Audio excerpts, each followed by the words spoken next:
Assalamu alaikum everyone. I hope you are all doing great. I welcome you all to your favorite physics channel, College Physics. Here you will find work solutions of all A and O level past papers solved by teachers and A-star students. So subscribe to our channel and share it with other Cambridge learners. We're going to start off with paper 2, variant 21. It's from October-November 2019. And paper 2 हमारा multiple choice का question होता है. So let's begin. Number 1. A student measures the diameter of a pencil. Which measuring instrument will give the most precise reading? अब आपको पता है कि pencil का डायमीटर क्या होता है. ये हमारी पेंसिल है और ये इसका डायमीटर है. ठीक है, बेसिकली हमारी पेंसिल का डायमीटर कुछ इतना होता है, इस तरीके से होता है. ठीक है, it's less than a centimetre. ठीक है, less than a centimetre.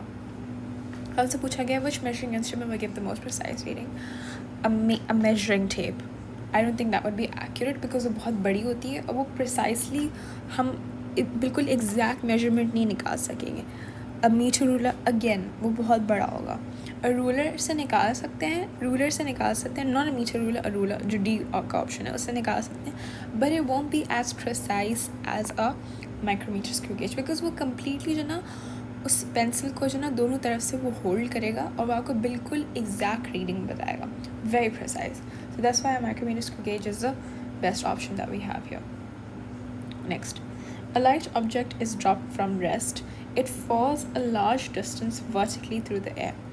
How can the motion of the object be described? A.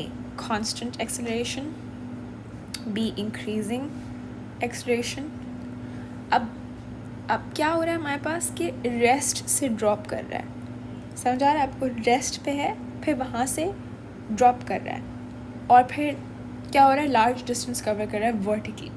तो पहले हमें पता है कि क्या होगा कि हमारी जो एक्सेलरेशन होती है 9.81 की वो टर्मिनल वेलोसिटी हुई ना हमारी, उसको रीच करने के लिए पहले हमारा एक्सेलरेशन डिक्रीज़ होगा. ठीक है, पहले एक्सेलरेशन डिक्रीज़ करता है, फिर हमारे जो ऑब्जेक्ट है वो टर्मिनल वेलोसिटी पे आता है. This is just something that is a fact, obviously आपको पता होना चाहिए. This is not really a long explanation to this. तो इसका आंसर भी हमारे पास है सही. ठीक है, कि एक्सेलरेशन डिक्रीज़ करती है पहले, तो उसके बाद वो टर्मिनल वेलोसिटी मूव करता है because it's a light object. ठीक है, next. A car travels at an average speed of 60 kilometers per hour for 15 minutes. How far does a car travel in 15 minutes? तो distance का होता है, distance is equal to speed into time. अब हमें नज़र आ रहा है कि speed यहाँ पर kilometers per hour में है, तो हमारे पास time भी hour में होना चाहिए. So 60 multiplied by 15 minutes को hours में convert करने के लिए हम 60 से divide कर देते हैं. तो यहाँ पर ऑब्वियसली 60 और 60 कैंसिल हो जाएगा, तो आंसर बचेगा हमारे पास 15 kilometres. So the answer will be B. Next. Which quantity is a force due to gravitational field? अब आपको डेंसिटी तो नहीं है, density is mass upon volume. दोनों में से कोई भी चीज़ ग्रेविटेशनल फील्ड की वजह से चेंज नहीं होती, ना वॉल्यूम चेंज होता है ना मास होता है. तो आपको पता चल गया कि अगर डेंसिटी नहीं है तो वॉल्यूम भी नहीं है, मास भी नहीं, क्योंकि ये दोनों चीज़ मिलके ही डेंसिटी को बनाते हैं. तो हमारे पास बचा गया सिर्फ वेट. वेट क्यों होता है? वेट हमारे पास ऑब्वियसली फोर्स पर डिपेंड करता है ऑफ द ग्रेविटेशनल फील्ड. तो हमारे पास हर जो प्लैनेट होगा हर जगह हमारा वेट अलग होगा लेकिन मास एक ही होगा. Next. The density of air is 1.2 kg per meter cube. A room has a dimension of 5 meters by 4 meters by 3 meters. What is the mass of the air in the room? अब हमें पता है कि density is equals to mass upon velocity. ठीक है, तो mass upon volume. तो volume को हम multiply कर देंगे density से, तो 1.2 multiplied by volume क्या है हमारे पास 5 multiplied by 4 multiplied by 3. ठीक है, हमारे volume में mass मिल जाएगा. तो इसका आंसर हमारे पास आ रहा है 72 kgs. D. Next, number 6. A car is traveling around a circular track at constant speed as shown. In which direction is the resultant force of the car? अब आपको पता होता है कि हमारे पास जब भी चीज़ कोई सर्कुलर मोशन मूव करी थी उसकी resultant force is always towards the centre of the circle. It's always towards the centre of the circle. ठीक है, तो इस वजह से हमारे पास आंसर यहाँ पर आ रहा है बी. ठीक है. Number 7. Two forces P and Q act on a meter ruler as shown. The meter ruler is pivoted at one end. The ruler starts to rotate in a clockwise direction. What statement is correct? पहले हम जो ना हमारी drawing देख लेते हैं. हमारे पास metre ruler है, ठीक है, और हमारे पास एक पिवट है, ठीक है, और हमारे पास दो फोर्सेस एक्ट कर रही हैं. एक P पे जो नीचे की तरफ एक्ट कर रही है और एक Q है जो ऊपर की तरफ एक्ट कर रही है. और हमें नज़र आ रहा है कि ये चीज़ क्लॉकवाइज में टर्न कर रही है. मतलब कि P ऑब्वियसली क्या है, Q से ज़्यादा है, ठीक है. तो हमारा आंसर यहाँ पे क्या है? पहले मैं आपको बल्कि P तो Q से ज़्यादा ही होगा, लेकिन फिर भी हमें मोमेंट्स में एक्सप्लेन करना है. तो clockwise is equals to anti-clockwise. Clockwise movement is equals to anti-clockwise movement. तो हम क्या करेंगे? P multiplied by, बल्कि it's more than, right? P multiplied by A is obviously greater. ये मैंने गलत ड्रॉ कर दिया. It is greater than Q multiplied by A. ठीक है. तो नंबर 7 का आंसर है Q multiplied by B plus A, क्योंकि ये इसकी डिस्टेंस A plus B है ना. सो B plus A it is less than P multiplied by A. तो P की जो मोमेंट है, जो क्लॉकवाइज मोमेंट है, वो ज़्यादा है, तभी ये हमारा जो रूलर है ये क्लॉकवाइज की तरफ रोटेट कर रहा है. तो ये हमारे पास आंसर आ गया D. Okay, question number 8. Which statement gives a complete description of any object that is in equilibrium? अब इक्विलिब्रियम में आपको पता है कि ऑब्जेक्ट मूव नहीं कर रहा होता, लेकिन ऑब्जेक्ट रेस्ट पे नहीं होता. रेस्ट और इक्विलिब्रियम में बहुत फ़र्क है. रेस्ट पे होता है कि उस पर कोई फोर्सेस एक्ट ही नहीं कर रही, वो एक जगह पे है, वो हिल नहीं रहा. लेकिन इक्विलिब्रियम का मतलब है कि उस पर फोर्सेस एक्ट कर रही हैं, लेकिन वो फिर भी नहीं हिल रहा, क्योंकि वो फोर्सेस कैंसिल आउट कर रही हैं. अगर एक लेफ्ट हैंड साइड की टुवर्ड्स जा रही है तो वही मैग्नीट्यूड की फोर्स राइट हैंड साइड की टुवर्ड्स जा रही है. तो रिजल्टेंट फोर्स एग्जिस्ट नहीं करती, तभी वो स्टिल है. तो नंबर 8 का आंसर होगा, ठीक है, C. क्योंकि कभी कभी ये भी होता है कि मतलब जैसे ये भी सही है B, लेकिन ये इसको फर्दर एग्जाम्पलीफाई किया हुआ है ना कि there is no resultant force and there is no resultant turning effect. ठीक है, तो आंसर C बेहतर है ऑब्वियसली. अगर C का नहीं होता हमारे पास तो हम B ही चूज़ करते, C का ऑप्शन अगर एग्जिस्ट नहीं करता. Number 9. Two objects X and Y, they move directly towards each other. The objects have the same mass.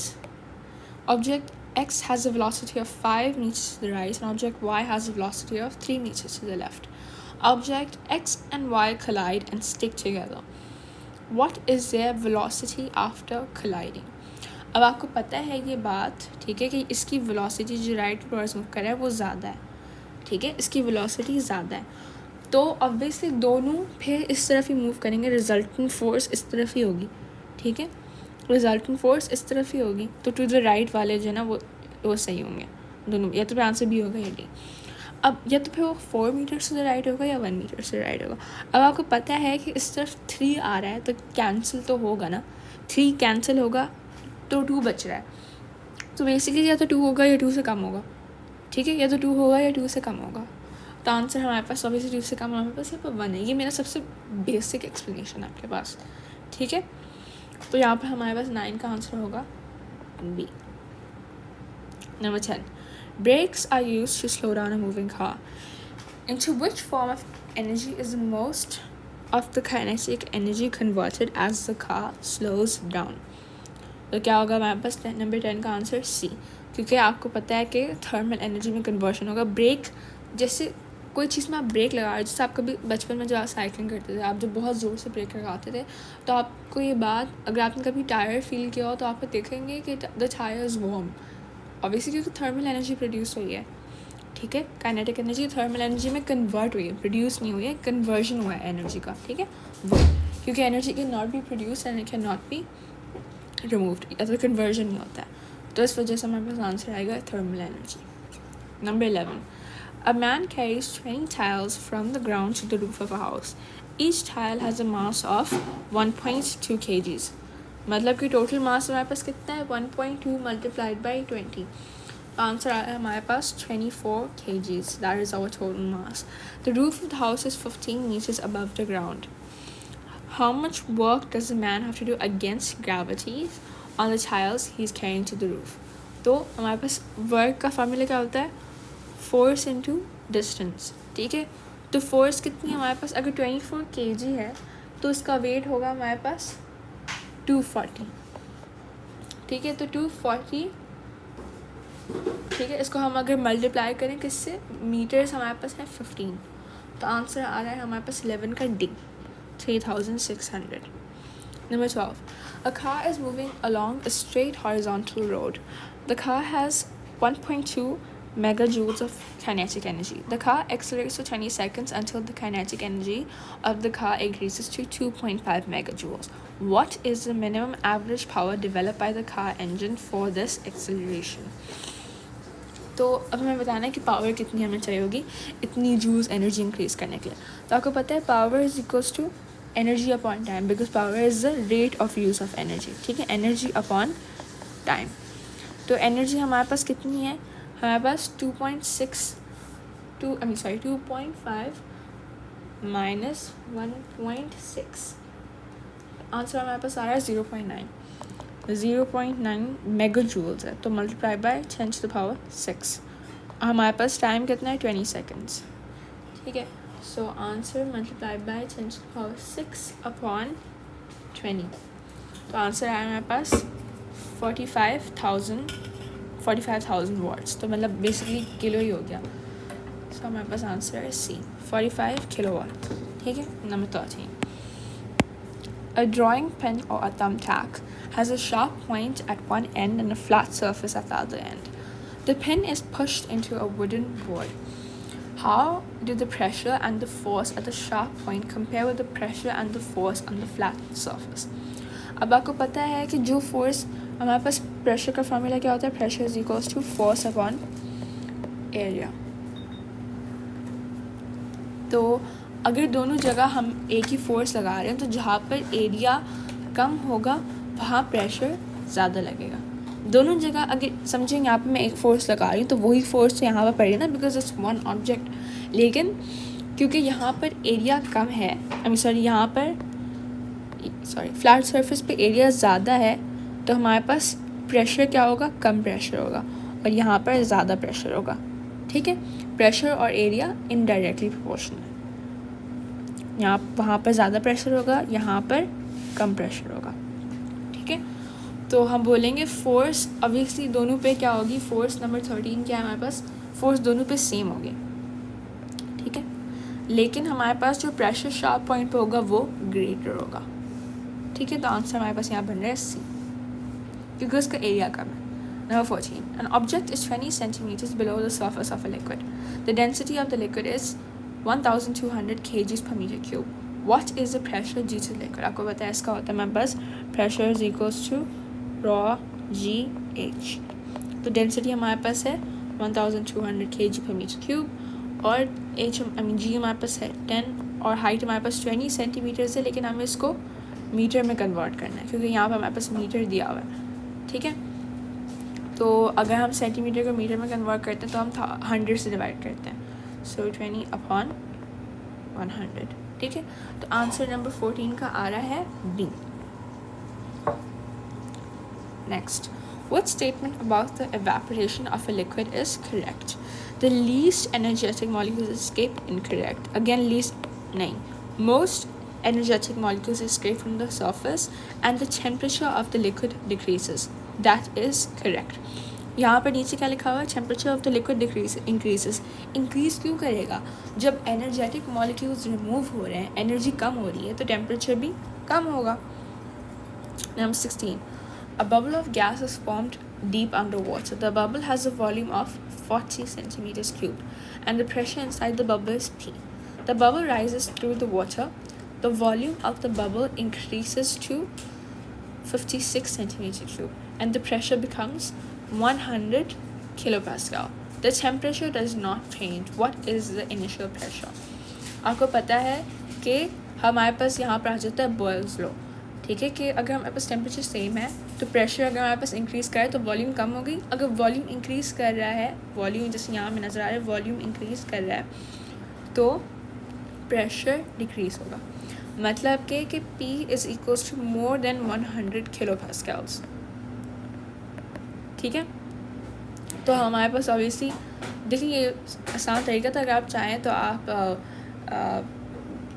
ये इस तरह P1 into V1 is equals to P2 V2 भी कर सकते हैं, लेकिन मैं आपको आसान तरीका बता रही हूँ तो ऑब्वियसली उससे ज़्यादा ही होगा. ठीक है, क्योंकि हमारे पास वॉल्यूम इंक्रीज़ कर, प्रेशर हमारे पास डिक्रीज़ कर रहा है. तो यहाँ पर सिर्फ एक ही है जो 100 किलो पास्कल से ज़्यादा है, वही है 140 किलो पास्कल, बाकी सब तो कम है. तो ये तो एक तरीके से शॉर्टकट था आंसर का, वरना आप ये फार्मूला भी यूज़ कर सकते हैं. You'd get the same answer. Number 17.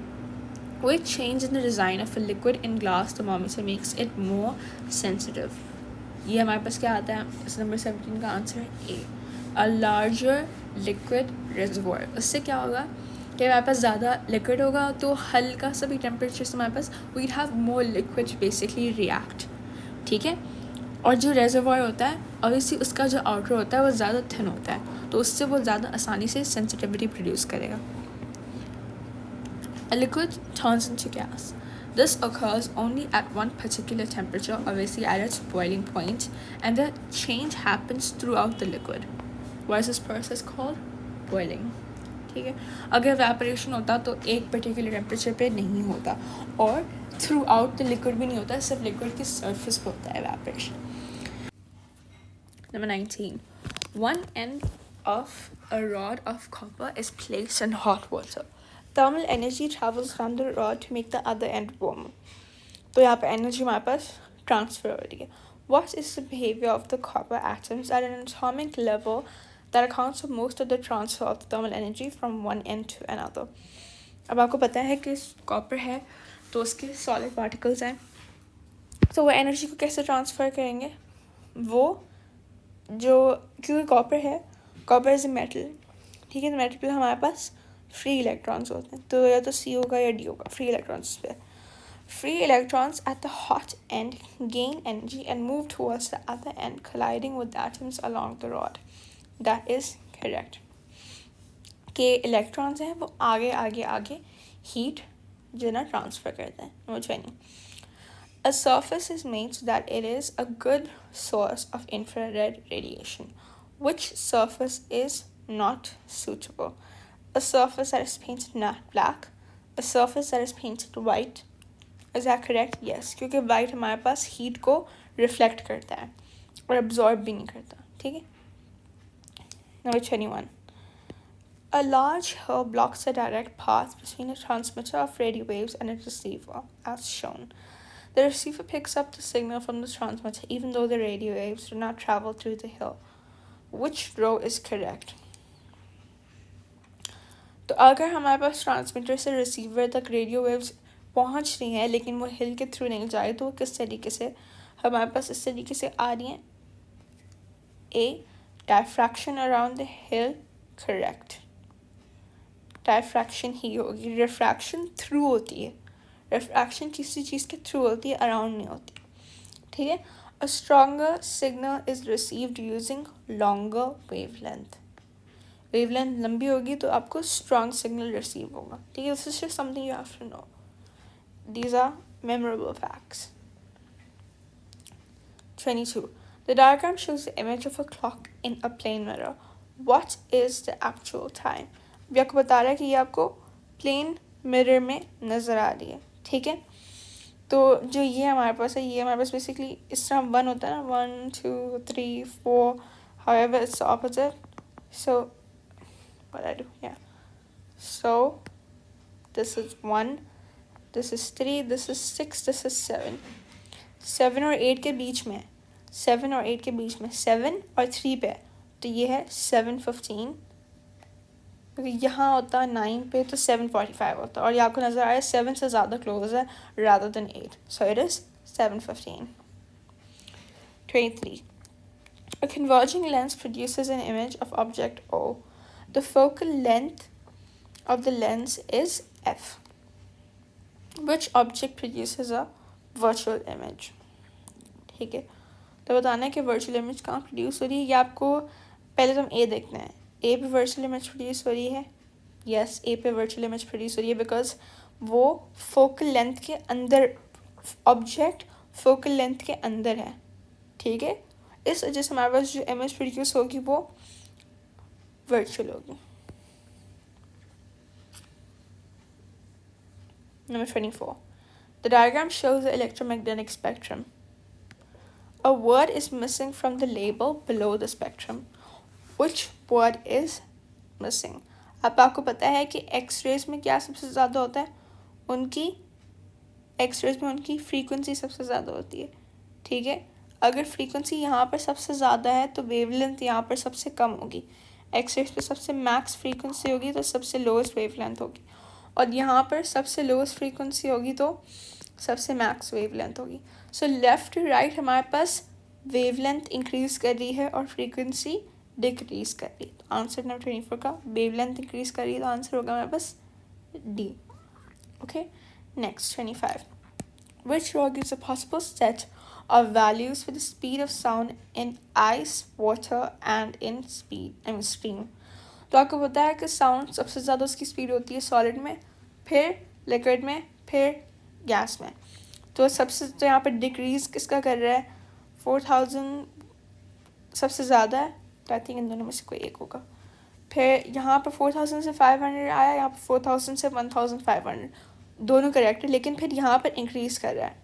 Speed steam में कम होगी, आइस में सबसे ज़्यादा होगी, फिर वाटर में, फिर स्टीम में, क्योंकि सॉलिड में सबसे ज़्यादा है because it's a medium wave, वो मीडियम के थ्रू ही ट्रैवल हो करेगी। जहाँ मीडियम ज़्यादा होगा, जहाँ एटम्स ज़्यादा होंगे, वहाँ पर इसकी स्पीड ज़्यादा होगी। तो आंसर हमारे पास आएगा D again. Number 26. A steel bar is placed in east-west direction for it to be demagnetized. No other magnet is nearby. Which method is not suitable? तो हम methods पढ़ लेते हैं पहले, ठीक है। A. Hammering the bar, that would demagnetize it, so ये नहीं है।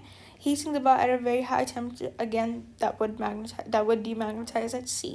Slowly taking the bar out of the coil, that carries a alternating current, गलत। डायरेक्ट करंट होना चाहिए। डायरेक्ट करंट से हम स्लोली या तो रिमूव कर देते हैं या तो स्लोली हम करंट को ज़ीरो कर देते हैं, डायरेक्ट करंट को। तो दोनों में से यहाँ पर आंसर हमारे पास आ रहा है D. 27. A plastic rod is rubbed with a dry cloth. The rod becomes positively charged. Why has the rod become positively charged? It has lost electrons. क्योंकि सिर्फ इलेक्ट्रॉन्स ट्रैवल कर सकते हैं, ठीक है, ना न्यूट्रॉन्स कर सकते हैं, ना हमारे पास प्रोटॉन्स कर सकते हैं, सिर्फ इलेक्ट्रॉन्स ट्रैवल कर सकते हैं। और वो पॉजिटिव तभी होगा जब उसमें से इलेक्ट्रॉन्स रिमूव होंगे। तो आंसर 27 का है सी, ठीक है। Number 28. A circuit contains a cell of electromotive force of 2.0 volts. The current in the circuit is 2 amperes. How much energy is converted by the cell in 2 minutes? अब आपको पता है कि हमारे पास यहाँ पर है ये हमारे पास वोल्टेज दी हुई है और हमारे पास यहाँ पर करंट दिया हुआ है, और हमसे पूछा हुआ है कि 20 मिनट्स में कितनी एनर्जी हमारे पास सेल कन्वर्ट करे। अब आपको पता है कि यहाँ पर हमारे पास आई है और वी है और टी है। आई वी टी इनमें हम निकालें किस तरह, एनर्जी किस तरह निकालें, तो आपको याद आएगा कि हमारे पास पावर का फॉर्मूला होता है P is equals to I V and power is equals to energy upon time, ठीक है।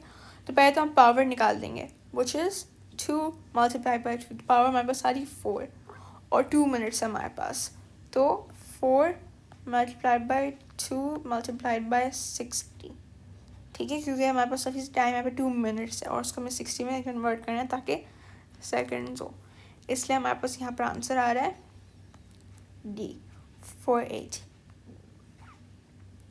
Number 29. The cell diagram shows a cell connected in series to a resistor and a component X. What is component X? आपको पता है कि component X क्या है, यहाँ पर डायोड है, ठीक है। यहाँ पर हमारे पास डायोड है क्योंकि इसमें आपको पता है डायोड में ये ट्रायंगल है, लाइन है, it's a very common. But अगर यहाँ पर हमारे पास एरोज होते हैं इस तरह तो ये एलईडी होता, ठीक है, तो फिर ये एलईडी होता, Number 30. Identical resistors are connected together to form the arrangements X, Y, and Z. What is the correct order of the resistances of the arrangements from the largest to the smallest? अब resistance किसकी ज़्यादा होगी? आपको पता है कि जब series में होता है तो रेजिस्टेंस इस तरह ऐड होती है R1 plus R2 plus R3, लेकिन पैरेलल में होता है R1 plus upon 1 plus R2 upon 1, इस तरह करके होती है. तो यहाँ पर टोटल रेजिस्टेंस किसी भी रेजिस्टर से कम होती है, यहाँ टोटल रेजिस्टेंस ज़्यादा होती है. तो रेजिस्टेंस हाईएस्ट होगी Z पे, फिर उससे कम होगी Y की, और सबसे लेस होगी हमारे पास X की. तो आंसर नंबर 30 का आ रहा है D. Question 31. A circuit contains a cell of an electromotive force 2 volts. 2 volts का हमारे पास सेल है, 3 resistors, 3 ammeters and 2 voltmeters. One ammeter is labeled P and the other ammeter is labeled Q. The readings on the other 2 ammeters and the other voltmeter are shown. ठीक है, हमारे पास यहाँ 2 ammeters 3 ammeters हैं.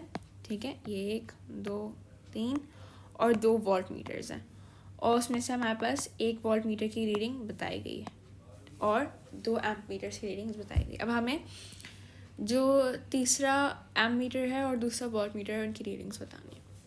ठीक है, पहले तो हमें बात देखते हैं कि हमारे पास सेल है 2 वोल्ट्स का, तो मतलब सीरीज़ में हमारे पास वोल्टेज डिवाइड होती है, तो आधी थोड़ी वोल्टेज इस तरफ जाएगी और बाकी वोल्टेज इन दोनों रेजिस्टर्स में जाएगी. अब हमें नज़र आ रहा है कि यहाँ 0.5 है, तो मतलब इन दोनों की वोल्टेज होगी 1.5, because 1.5 plus 0.5 gives us 2 volts.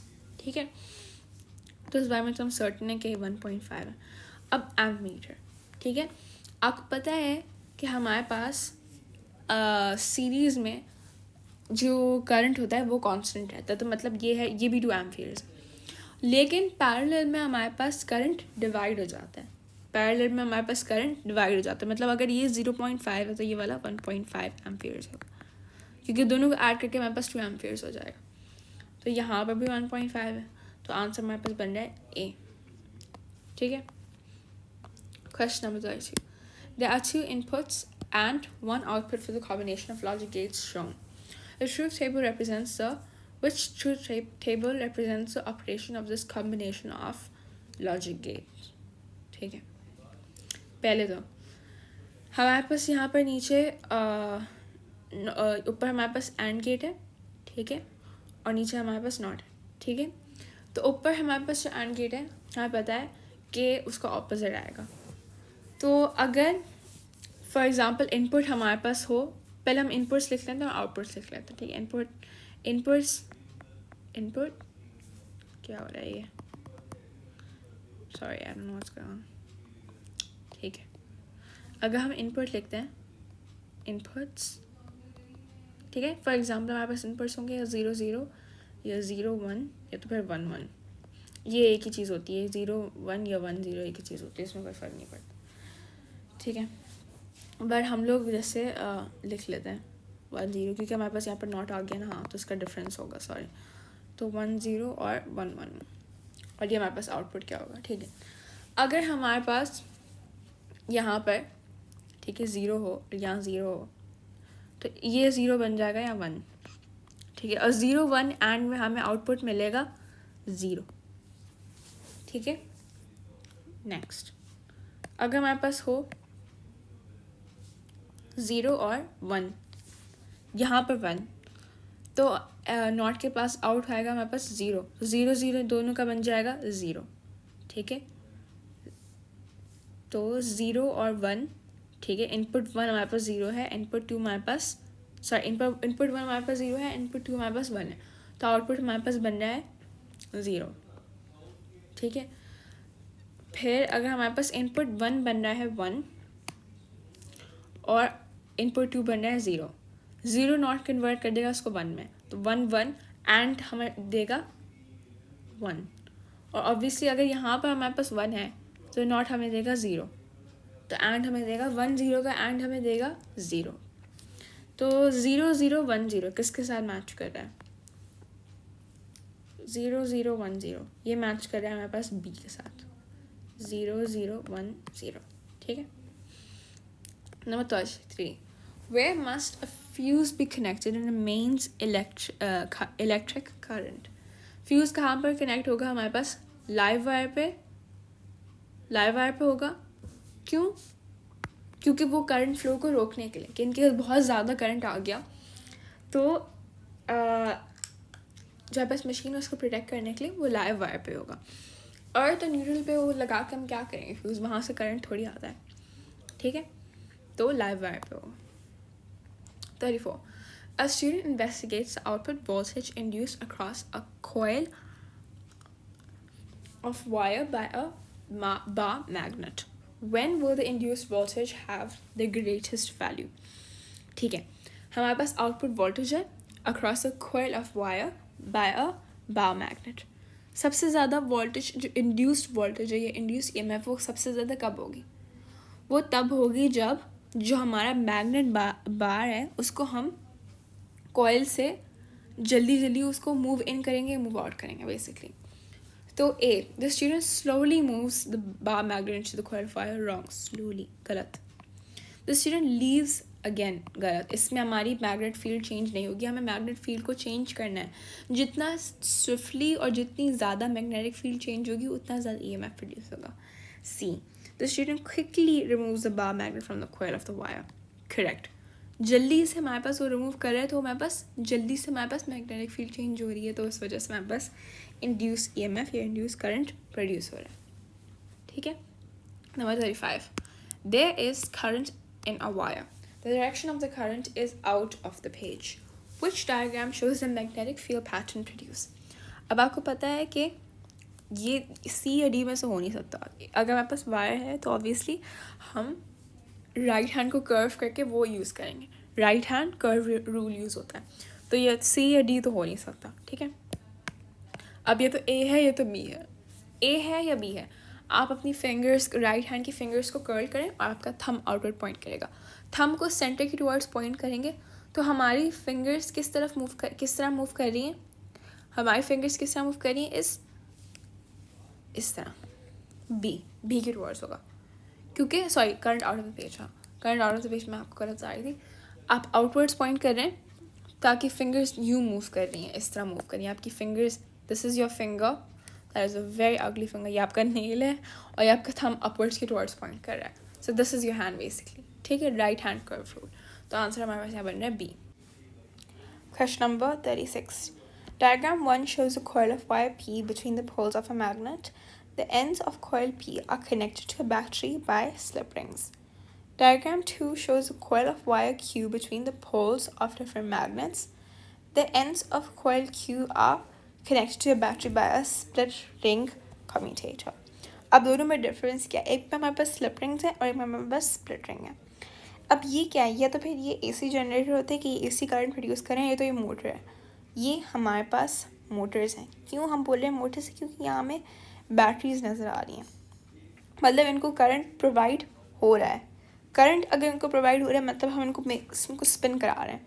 या तो फिर हम इनको खुद स्पिन करते हैं और ये हमें करंट देते हैं, या तो फिर हम इनको करंट देते हैं और ये स्पिन करते हैं. दोनों में से एक चीज़ होती है. अब यहाँ पर इनको करंट प्रोवाइड किया जा रहा है, सो दे आर गोना स्पिन. अब दोनों के स्पिनिंग में डिफरेंसेस क्या होंगे, ठीक है. पहले तो हम देखते हैं कि दोनों में करंट की डायरेक्शन क्या है और दोनों में हमारे पास मैग्नेट की डायरेक्शन क्या है. दोनों में हमारे पास मैग्नेटिक फील्ड इस तरफ है, टू द लेफ्ट, और करंट ये पॉजिटिव है, ये नेगेटिव है. तो ये करंट की डायरेक्शन यूँ होगी, नज़र आ रहा है. और यहाँ पर भी हमारे पास पॉजिटिव है, यहाँ नेगेटिव है, तो यहाँ पर भी करंट की डायरेक्शन इस तरफ होगी, ठीक है. तो अगर आप अपना लेफ़्ट हैंड लें, ठीक है, और अपनी तीनों फिंगर्स, आपका थंब, इंडेक्स और मिडिल फिंगर के ऊपर परपेंडिकुलर रखें. ये आपका समझे थंब है आउट ऑफ द पेज, ये आपकी इंडेक्स फिंगर है और ये आपकी मिडिल फिंगर, थंब, ठीक है, sorry thumb. Index finger represent कर रहा है आपकी मैग्नेटिक फील्ड को. इंडेक्स फिंगर रिप्रेजेंट कर रहा है मैग्नेटिक फील्ड, और ये रिप्रेजेंट कर रहा है करंट की डायरेक्शन, और ये आपका रिप्रेजेंट कर रहा है आपका मूवमेंट ऑफ योर प्लेट, ठीक है. तो ऑब्वियसली हमारा इस तरह होगा कि आपकी इंडेक्स फिंगर इस तरफ पॉइंट करेंगी ठीक है, इंडेक्स, और जो आपकी मिडिल फिंगर वो इस तरफ पॉइंट करेगी क्योंकि हमारी करंट की डायरेक्शन है, ये है हमारी मिडिल फिंगर। तो आपका थंब कहाँ पॉइंट कर रहा है? आपका थंब नीचे की तरफ पॉइंट कर रहा है, मतलब ये होगी आपकी मूवमेंट। तो बेसिकली पता चल रहा है कि ये नीचे की तरफ मूव करेगा, ये भी नीचे की तरफ मूव करेगा। ये क्या मूव करेगा? एंटी क्लॉकवाइज मूवमेंट होगी, एंटी क्लॉकवाइज मूवमेंट होगी, ठीक है। लेकिन यहाँ पर हमारे पास देखते हैं एंटी क्लॉकवाइज के मूवमेंट के ऑप्शंस क्या है। Anti clockwise, anti clockwise, anti clockwise, anti clockwise. या तो आंसर ए है या सी है। ए में डिफरेंस क्या है कि वो बोल रहा है कि पी कंटिन्यूसली टर्न करेगा और क्यू क्वार्टर टर्न करके रुक जाएगा। सी में है पी क्वार्टर टर्न करके रुक जाएगा और क्यू कॉन्स्टेंटली टर्न करेगा। अब रुकेगा कौन सा, पहले हम ये देखते हैं। रुकेगा कौन सा? रुकेगा पी। क्यों रुकेगा पी क्वार्टर टर्न करके? क्योंकि आपको नज़र आ रहा है, ठीक है, कि जो करंट है उसकी डायरेक्शन चेंज नहीं हो सकती, करंट की डायरेक्शन चेंज नहीं हो सकती। अगर पी कॉन्स्टेंटली रोटेट करेगा तो जिस तरीके का हमारे पास यहाँ पे इक्विपमेंट है, जिस तरीके की हमारे पास स्प्लिट रिंग्स हैं, ठीक है, ये टर्न होके समझें इस तरफ आ गया, टर्न होके ये चेंज हुआ, ठीक है, तो हमारे पास करंट की डायरेक्शन क्या हो जाएगी? ये तो नीचे की तरफ आ रही थी, तो ये उस तरफ जा रही है। लेकिन अगर ये टर्न हुआ तो हमारे पास करंट की डायरेक्शन नहीं क्या होगी?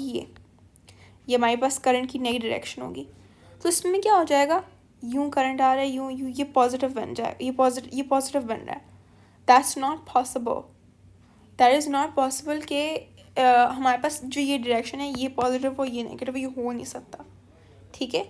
स्प्लिट जो हमारे पास स्लिप रिंग्स है उनका यही इशू होता है कि वो ये चाहते हैं कि करंट एक ही डायरेक्शन में प्रोड्यूस हो, तो ऐसा हो नहीं सकेगा। तो ये क्वार्टर टर्न में ही रुक जाएगा स्प्लिट रिंग्स की वजह से, ठीक है। फिर ये इससे ज़्यादा आगे मूव नहीं कर सकेगा। लेकिन यहाँ पर हमारे पास स्प्लिट रिंग है, बहुत अलग बात है। जब वो टर्न करेगा, I prefer everyone to watch YouTube video on this because I can not explain it to you without showing you some sort of an animation video, ठीक है। तो जब ये टर्न करेगा यहाँ पर क्यू, ठीक है, ये एंटी क्लॉकवाइज टर्न करेगा, it's gonna reach the same place. वापस जब ये टर्न करेगा, ठीक है, ये इसका पॉइंट यहाँ आ जाएगा, फिर भी इसमें करंट की डायरेक्शन सेम ही रहेगी, तो उसका कोई इफेक्ट नहीं आएगा हमारे सर्किट पे, करंट को प्रोड्यूस होने से रोकेगा नहीं। तभी आंसर हमारे यहाँ बन रहा है सी। Number 37. Which diagram shows the possible structure of a neutral atom? मतलब कि electrons should be equal to protons. Neutrons का कोई फ़र्क नहीं पड़ता उस पर, न्यूट्रलिटी पे या चार्ज पे, as long as electron और proton equal हो, it's okay. And that will be A, क्योंकि इलेक्ट्रॉन हमेशा ऑर्बिट में होता है और तीनों में से कहीं भी इलेक्ट्रॉन ऑर्बिट में नहीं है, बाहर न्यूक्लियस के। Number 38. The scattering of particles by a thin gold foil provides scientists with evidence for the nuclear atom. Which particles were scattered by the gold nuclei in the thin foil experiment? अब आपको पता है कि जो ये experiment हुआ था उसमें बताने के लिए था कि जो सेंटर होता है वो पॉजिटिव होता है, ठीक है। तो क्योंकि सेंटर पॉजिटिव होता है तो उसमें से कौन सी चीज़ रिपेल करेगी? अल्फ़ा पार्टिकल्स रिपेल करेंगे, ठीक है। अल्फ़ा पार्टिकल्स रिपेल करेंगे उसके रेडिएशन के, क्योंकि वो भी पॉजिटिवली चार्ज होते हैं, तो वो न्यूक्लियस को टच करके रिपेल होंगे because they are also positive. Number 39. The diagram shows beta particles being directed between the poles of a magnet. Which directions will the particles be deflected? Beta particles basically समझें electrons हैं, ठीक है। अगर electrons की direction ये है, ठीक है, अगर इलेक्ट्रॉन्स की डायरेक्शन ये है तो करंट की डायरेक्शन क्या होगी? ये हमारा करंट है। तो आप अपना लेफ्ट हैंड वापस यूज़ करेंगे, ये हमारी मैग्नेटिक फील्ड की डायरेक्शन है, इंडेक्स फिंगर, ये हमारी मिडिल फिंगर, इंडेक्स फिंगर नीचे, मिडिल फिंगर इस तरफ। तो आपका थंब किस तरफ जा रहा है? थंब आ रहा है आउट ऑफ द पेज, तो तभी आपकी डायरेक्शंस पार्टिकल की होगी out of the page, which is B. Number 40. Why are some radioactive sources stored in a box made from lead? अब आपको पता है सबसे ज़्यादा आयोनाइजिंग क्या है, सबसे ज़्यादा क्या कहते हैं, नॉट आयोनाइजिंग, सबसे ज़्यादा जो हमारे पास पोटेंशियल है जो किसी भी चीज़ के थ्रू जाएगा वो है गैमा रेडिएशन. ठीक है, गैमा रेडिएशन सबसे ज़्यादा वो क्रॉस कर सकता है लेयर्स को. अल्फ़ा हमें पता है कि एक पेपर से रुक जाता है, बीटा हमें पता है कि मल्टीपल थोड़ी पेपर्स की लेयर्स हो या कार्डबोर्ड हो या इस तरीके की थोड़ी बहुत लेयर्स हो या फैब्रिक की काफ़ी लेयर्स हो उनसे रुकेगा. लेकिन जो हमारे पास गैमा है वो लेड से रुकता है. गैमा रेडिएशन लेड के थ्रू या लेड बॉक्स हो तो उसमें से कुछ भी नहीं निकल सकता, लेड बॉक्स रेडिएशन को प्रिवेंट करती है. So number 40 A, lead absorbs emissions from the radioactive sources. True. Lead सारी emissions को absorb कर लेता है अपने अंदर ही और उनको बाहर नहीं जाने देता, तो इस वजह से उनके lead boxes में उनको store किया जाता है. And we're done with this paper. If anybody doesn't understand anything, please mention down in the comments and I will try to get back to you. And I will see you guys for the next video, inshallah.